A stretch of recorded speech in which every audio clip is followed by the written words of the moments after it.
Hello, আমি খাচ্ছি। এটা হচ্ছে জলপাই দিয়ে টক ডিম দিয়ে রান্না করে। এটা এইটুকুন ছিল, এই দেখেন দাগ।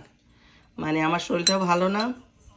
আমার পাশের বাসা আমার একটা ফ্রেন্ড বোন যাই বলা যায়, সে আমাকে দিল রান্না করে। শরীর যেহেতু খারাপ, মাংস টাংস খেতে পারতেছি না। এই ফ্রিজ ভর্তি খানা দানায়, কিন্তু খেতে তো পারতেছি না। কিনে আনা হয়েছে, আমার বোন পাঠাইছে, আমার বোনের ছেলে আনছে, কিন্তু সবাই আনার সময় বিরিয়ানি মাংস টাংস নিয়ে আসে, কিন্তু আসলে জ্বরের সময় এগুলো খাওয়া যায় না। এই এই যে এইটুকুন ছিল, আমি ভাতটা কি একদম এমনি খেয়ে ফেলছি। এত মজা, কি মজা! আমাকে ভাত দিয়ে এখন খেতে ইচ্ছা করতেছে না, মানে এত মজা।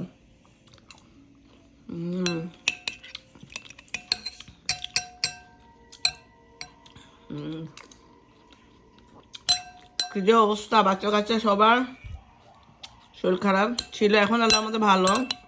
আমার মেয়ে 3 দিন পরে আজকে স্কুলে গেল। সবাই দোয়া করবেন,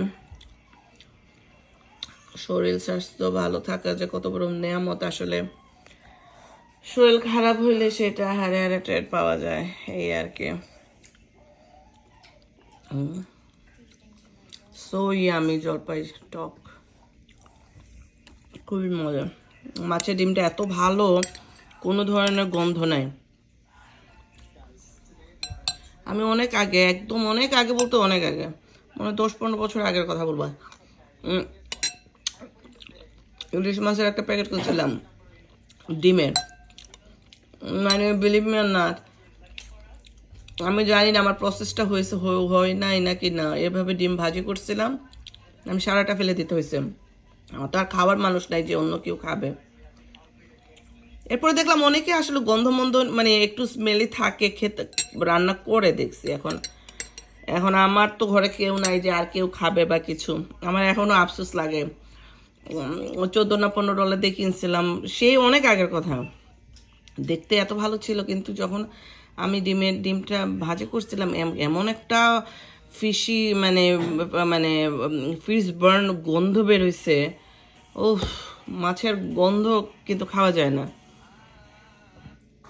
কিন্তু এই যে জানি না এটা কি, সেটা রুই কাতলা কিছু একটা হবে, এত মজা। মানে কোনো কোনো স্মেল নাই, কোনো স্মেল নাই। এই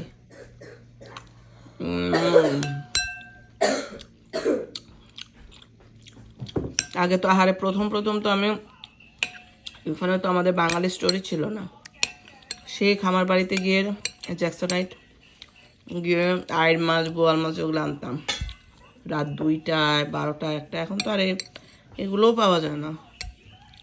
এখন যদিও আমাদের এখানে অনেক, মাশাআল্লাহ, অনেক দোকানপাট হয়েছে।